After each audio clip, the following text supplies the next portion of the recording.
All right, make sure the timer's on. All right, it's my go. All right. Well, I'm always on the quest to make the most upsetting Novus talk possible.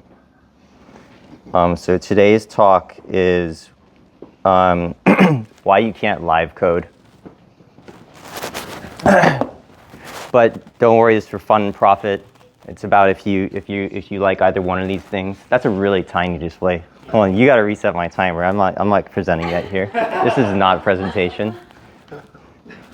Yeah, you got to reset it. Come on. I need my fair shot. This is why you can't live code. I ran this poll last week, which is, what's the scariest live performance to do in tech industry? And people overwhelmingly said live coding. They said live coding at 10 people overwhelmingly is much more scary than live presenting to 1,000 people. This is a lot of, I'm spent most of my career in Silicon Valley, so those people are not shy. Do these results make sense to you? Do you guys feel the same way?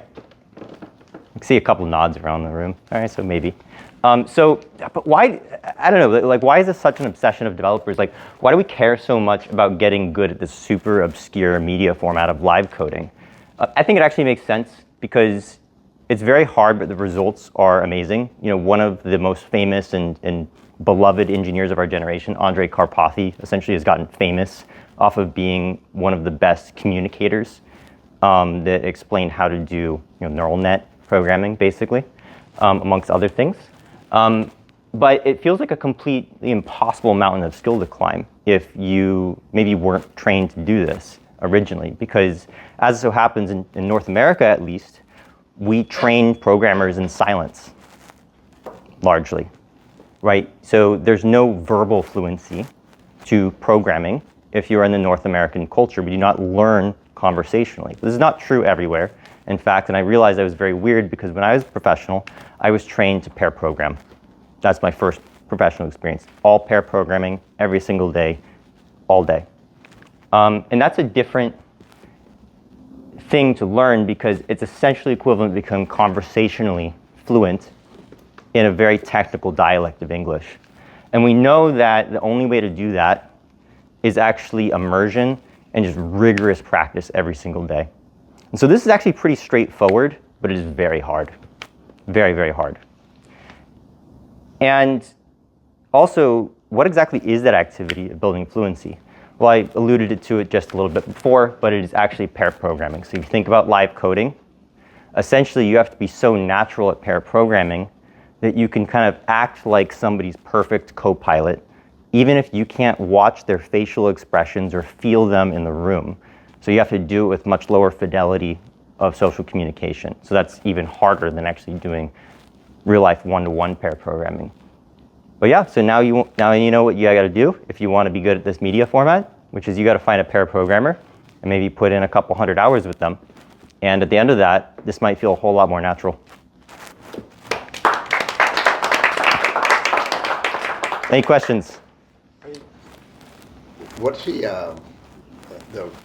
in your experience, what's your product doing? I think that our productivity in the world is not limited by our technical outputs, but by how fast we can influence people to change their view of the world. That's a very conversational skill, and I think that we as an industry know that programmers, we're known to be a little bit stifled in this area.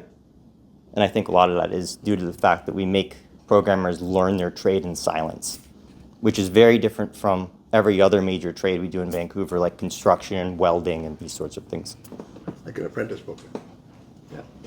I think what you said is resonating very well. I think the whole engineering lead from Shopify, he mentioned in one of the podcasts from Lean's podcast, pair programming is number one way to actually increase overall engineering efficiency at Shopify right now, and they keep doing it.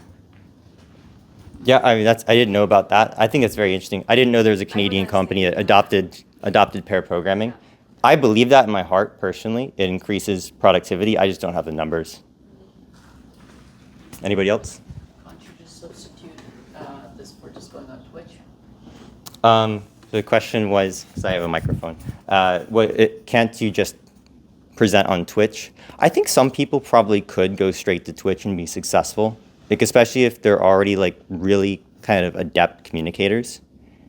Not possible for me. Like for me, I had to go, and I think that's probably true for most programmers I know, is we had to go through a lot of kind of coaching and, you know, especially on like the verbal side and the kind of sensitivity side of how do you work one-on-one with people for 4 or 8 hours straight and not drive them nuts.